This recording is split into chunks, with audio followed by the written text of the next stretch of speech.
So this is a video about how Chinese cars ruin it for us, right? So I'm having the Volvo test car.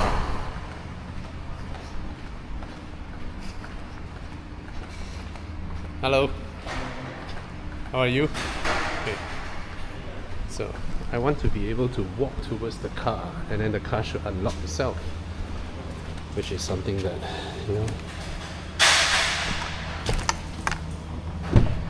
okay. So I guess I didn't lock the car just now because Chinese cars, when you walk away from the car, they lock. And 5 days of driving. I didn't travel a lot, but now it's at 0 battery and 170 km left. Yet, as a comparison, when I got the J7 PF, which shocked me, because you see now I can hear the engine firing up to give the battery a little bit of charge. It runs rougher, means it's charging the battery. I've driven the car this morning, so it's not a cold start by any means, okay? But that PF, which shocked me, you can never hear the engine running. You do not know when does it charge. It just doesn't use a lot of fuel, and the battery keeps having 20-ish percent, and at any given time driving the car, whenever you accelerate, it feels like an EV acceleration, and you will never ever hear the engine running, which is not the case with this. But of course, a couple of years ago, 5-6 years ago, when I had the car, I love it. It was so advanced. I absolutely love it. I know the fuel consumption isn't the lowest, but if you can charge at home, it's a good case. But the Chinese has proven it to be otherwise. Some other stuffs, like this car now has a wireless charger, but again, and then it has the USB ports. None of the USB ports in front are high-powered USB ports. That means I cannot fast charge my phone, and it's very common for Chinese cars to have 50-watt wireless charging with ventilation. Again, it's not on this car, but I know it's in the EX90. And then other stuffs like, if you go into your camera, okay, right? You see, the Chinese cars, you can like play around with the cars and all that. I know it may not be necessary, but you just kind of felt that that's how the Chinese cars are spoiling us, all right? And it's especially scary for premium car makers, because this is nice, right? But it's not like those boys couldn't do it. Now it's scary. It is scary. And when the next generation Chinese cars hits our market, it's gonna be even scarier, because it's very common now for them to have front seats that can go full Ottoman, rear seats that can go full Ottoman, cold fridge or a hot fridge, or vice versa.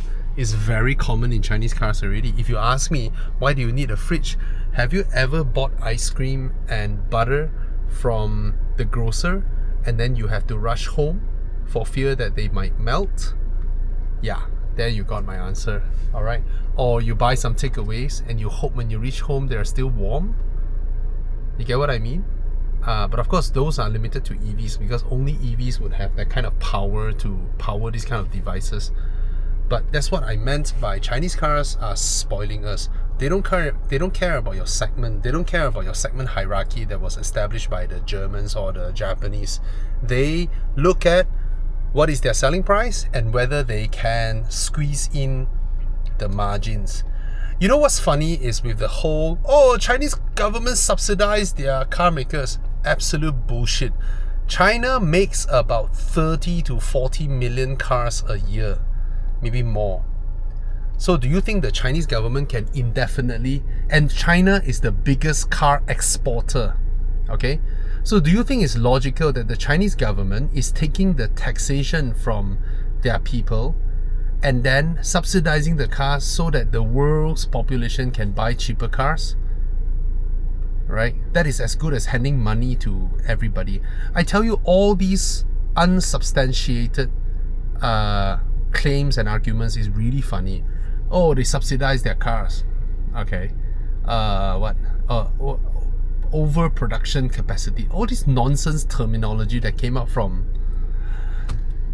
you know who, those countries. It's just absolute nonsense. You can't compete. You improve yourself other than talking shit about other people, you know. That's what you teach in school, right? But what scares me now is seeing how far can car makers go, right? You see, premium brands like Porsche, they had a huge gain in market share. Maybe I mount you guys up. I need to drive. Okay, I was talking about premium car makers. I think you can see me clearly. Premium car makers like Porsche, they used to make less than, 50, 60,000 cars a year, right? And then they began making the Cayenne, which is a premium or luxury premium passenger car with sporty credentials. All right, they handle really well. And then from the Cayenne, they produced the Panamera, and sales went further up because they went into another segment, the luxury limousine, sports sedan, GT, Grand Tourer kind of market. Right, and that's one Chinese car there, the Zeekr 009. And then that's already considered the older generation Chinese car now. The new one has 800 horsepower in China. Anyway, and then Porsche makes the Macan, which further pushed them up to over 200, over 1,000 cars a year. And then they make the Taycan, which again pushed them all the way up to 300,000 volume car maker. All right. So, and with their margin, Porsche is hugely profitable. But in the past 2-3 years, the Chinese consumers suddenly, when they saw all their local Chinese cars that are being sold for 150,000 renminbi, 200,000, 160,000 is equivalent to 100k ringgit. All right, you do that conversion. So yeah, 160 is about 100, 320 is about 200. All right, it's like the conversion from miles to kilometers, ringgit to Chinese RMB. All right, so they suddenly felt that, what is it when I'm buying a passenger car? Take note, passenger car. What is it in a Cayenne or a Panamera or a Taycan or a Macan that I can't get from my local Chinese brand, apart from the logo prestige, right? They begin to question themselves, because day in and out, when they go into different car showrooms, they see the things for themselves. They touch and feel the local Chinese cars. They're all super well built, and in their Chinese cities, the streets and all that, right? I mean, it can go speed limit easily. It can crawl in traffic easily, and then a lot of them have those advanced features of self-driving, automatic braking, auto parking, and the more advanced ones can even drop their owners at the lobby, and then the car proceed to drive itself into the parking basement, look for a parking, and park itself there, right? And then the most advanced one, like Huawei's self-driving system in China, they even have things like they detect when the surrounding is begin to be flooded, right? Then they will send a text. The car will send a text to the owner, informing the owner that it seems like it's flooding, and the car will begin driving itself out of the parking to look for higher grounds. These are actual things that are happening in their market right now. Of course, it's a combination of advanced hardware and software together with the infra, a 5G network infra that is so obsessed in covering every single level basement parking with cellular connection, right? And they're doing that in their cities. I don't expect the rural areas or the tier 3, tier 4 cities to have all that, but That's exactly what's happening. And the Chinese car makers, they don't, I mean, the whole nonsense subsidy thing is so stupid. It is so stupid, yet people believe it, and the perpetrators of those lies continue to repeat them, right? You just think about it. Is it possible that a country the biggest exporter in the world subsidizes everything that they exports, and get what? So that the whole world can buy cheaper products. And what do they get by it? They would have bankrupted themselves, right? If they keep subsidizing all of us who buy their stuffs. It is impossible, right? If it's absolute nonsense, right? So the thing is, the Chinese car makers, right, just look at what is their intended target market. Let's say it is for the 200,000 selling price market, and then they look at their surrounding suppliers and component makers and all that, and of course they negotiate. And then if they are able to get everything into a car to the consumer, you know, and not still having a profit or something, they would have done it. They would just add it in, you know. They won't do things like, oh, you want massage seats, you have to spend all the way up to 700,000 to get massage seats in your car. To them, their logic mindset, the Chinese mind, is like, how much is that massage module? It's not that expensive, right? Let's add it in so that I can hopefully win over another customer. That's what they do. They don't spend their time and money on doing marketing, on doing, you know, all this storytelling, blah blah, to justify their brand prestige. You know, they don't do the facade. They focus on the product, and that's why all of a sudden, the last year, 2024, Porsche sales in China dropped by 40%. The year before, Porsche dropped by 20%. That is scary. Very, very quickly, in China, it may go back to become just a sports car maker. The thing is this, rather than enjoying the huge profit margins, why can't these companies, the premium mix, moreover is especially the premium mix, because all this while they have been able to justify a higher selling price, right? They have the biggest margins, right? And when you talk about economies of scale, BMW is a 2 million volume car maker. Mercedes-Benz is a 2 million volume car maker.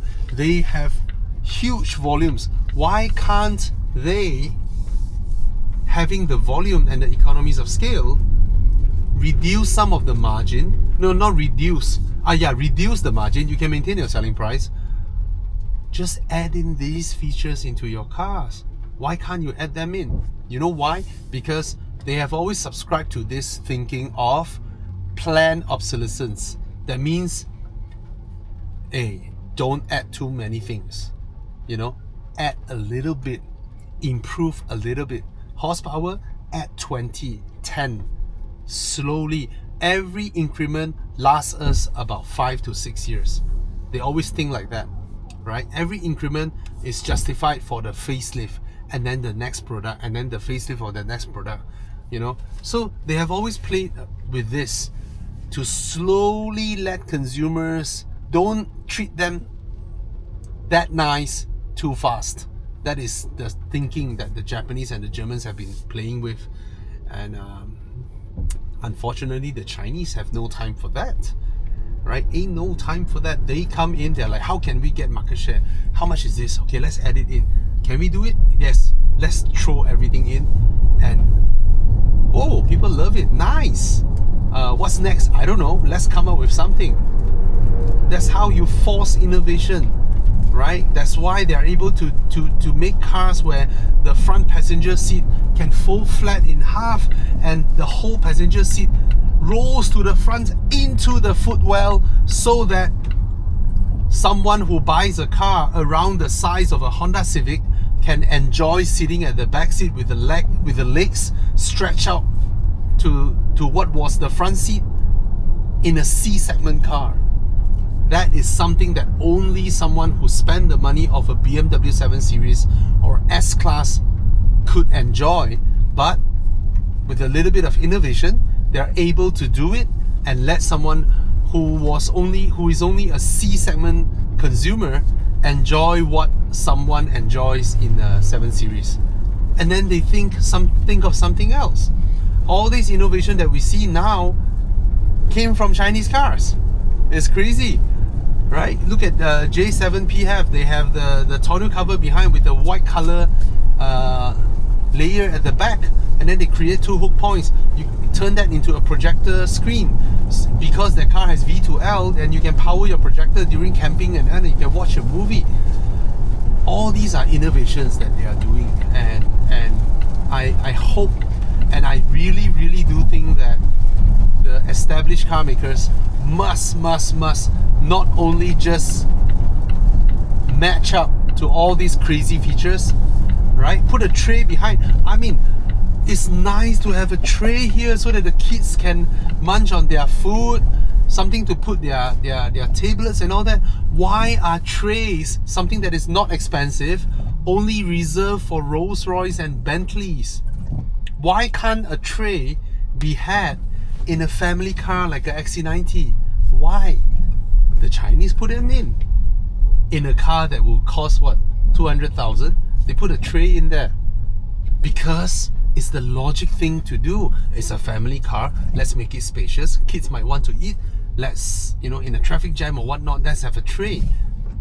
It's a simple thing. So that's how Chinese car makers are spoiling us, and it is really changing our perception, and it's very scary, because 6 years ago this is so advanced, so ahead. 6 years later, shortly, there are so many things that I thought is already a logical thing. I walk up to my car, I expect the car to unlock itself, I expect to open the door, come in, short of expecting to press the brakes and the doors close themselves. Is coming. I tell you, the Chinese cars, they're all doing it. It's crazy, right? And simple things like park your car, and then from the remote control you just press, and then the car will reverse itself in, not through all the apps depending on cellular connection and all that nonsense. No, all these innovations need to be had now, quick, fast, because the world doesn't wait for you. And I'm glad what the Chinese are doing is gonna finally push everybody to think hard how to innovate, how to go further. And it's easy for the European car makers to do it. Why? Because the suppliers are all in China. They are cheap. You can order from them. And what is it that it is still your competitive advantage? Your brand, your history, your prestige, and your handling. Something that Chinese brands aren't good yet. Ride and handling, the Europeans are best in this, right? So all you need to do is just to match up to whatever they offer, right? And of course you still have your design language, you still have your history, blah blah, right? But the Chinese still takes some time to improve in terms of ride and handling, and I think, yeah, that's one thing. Okay, cheers.